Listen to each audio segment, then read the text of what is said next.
শেখ হাসিনা অনেক খারাপ। আপনি অনেকগুলো বিশ্লেষণ দিয়েছেন। তো এই বিশ্লেষণগুলো আসলে কাদের জন্য? এটি প্রথম আমাদেরকে দেখতে হবে। এই দেখাটা দেখেন, আপনি ৭১ সালে যারাই বাংলাদেশের বিরোধিতা করেছিল তাদের কাছেই শেখ হাসিনা খারাপ। সাধারণ মানুষের কাছে কিন্তু শেখ হাসিনা খারাপ না। উনি সাধারণ মানুষের কাছে শেখ হাসিনা হচ্ছে সবচেয়ে ভালো শাসক, যিনি তাদের পাশে দাঁড়িয়েছেন, তিনি সামাজিক সুরক্ষা দিয়েছেন, তিনি সবসময় গরিব দুঃখী মানুষ যারা বাংলাদেশের তাদের হয়ে সবসময়ই উনি কাজ করেছেন। উনি তাদেরকে সামাজিক নিরাপত্তা বেষ্টনীর আওতায় এনে তাদেরকে বিধবা ভাতা দিয়েছেন, বয়স্ক ভাতা দিয়েছেন, গর্ভবতী মাদের উনি ভাতা দিয়েছেন যাতে তার বাচ্চাটা সুস্থ সবল ভাবে বেড়ে উঠতে পারে এবং জন্মাতে পারে, যাতে বিকলাঙ্গ কোনো শিশু না হতে পারে।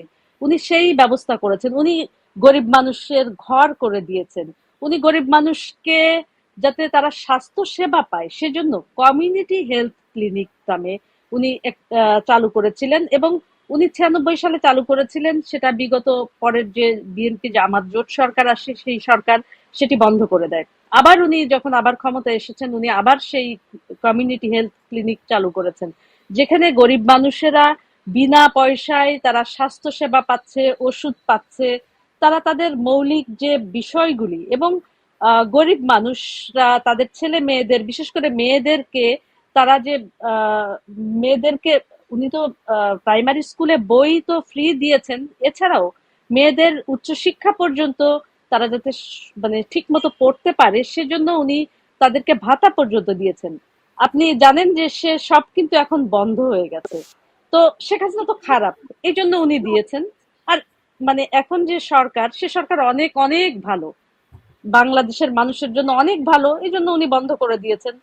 তো খারাপ তো অবশ্যই সেই সব মানুষের কাছে, যে যারা জনগণের জন্য কাজ করে, এই সরকারের কাছে তো অবশ্যই তারা খারাপ, কারণ তারা হচ্ছে বাংলাদেশের আহ মানে বাংলাদেশের জনগণ।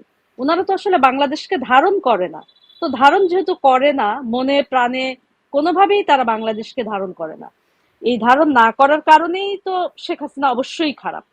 জি। শেখ হাসিনা খারাপ না হলে আর কে খারাপ হবে এই বাংলাদেশে?